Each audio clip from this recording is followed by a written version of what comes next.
The Old Testament is full of laws, some deeply moral, some ceremonial, and others that seem, well, a bit odd. If you've ever read through Leviticus or Deuteronomy and stumble upon rules like, thou shalt not wear a garment of divers sorts, as of woolen and linen together, Deuteronomy 22:11, or thou shalt not see the kid in his mother's milk, Exodus 23:19, you might have wondered, why did God give these laws? And do they still matter today?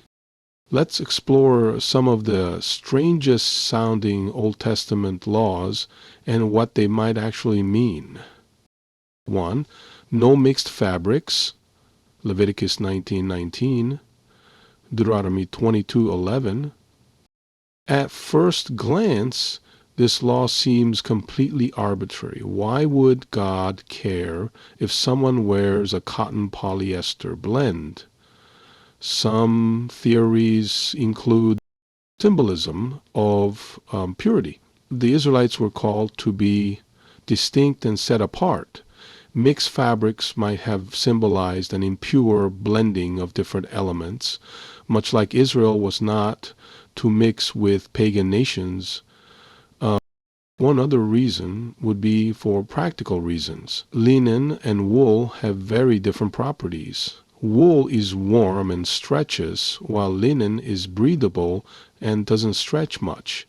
Mixing them could make garments uncomfortable or impractical. Also, it may to do with pagan practices.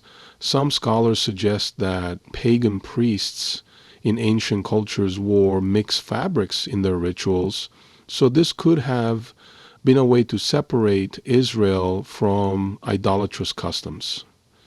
While Christians today aren't bound by Old Testament ceremonial laws, this command still reminds us of God's call for holiness and distinction.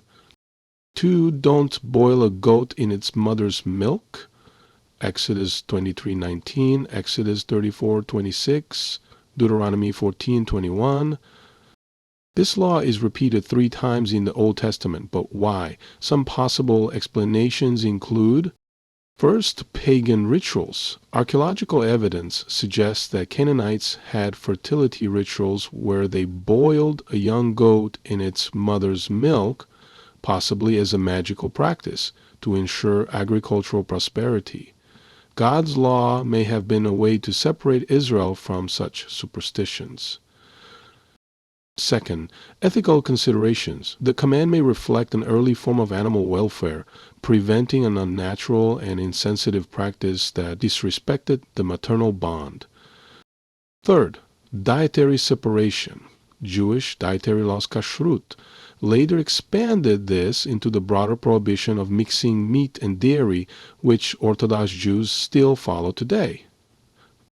While not a universal moral law, the principle behind it, avoiding idolatrous customs and respecting God's order in creation, still holds significance. What can we learn from these laws? Though these commands may seem bizarre today, they served important purposes in ancient Israel. Many of these laws set Israel apart from pagan nations, encouraged reverence for life and creation, taught obedience and trust in God's wisdom.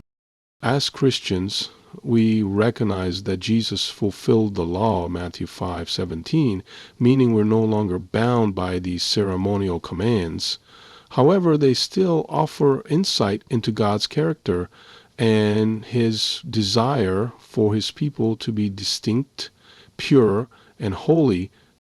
So next time you see a no mix fabrics label or eat a cheeseburger which mixes meat and dairy, take a moment to appreciate how God's laws, no matter how strange they seem, always pointed to something deeper.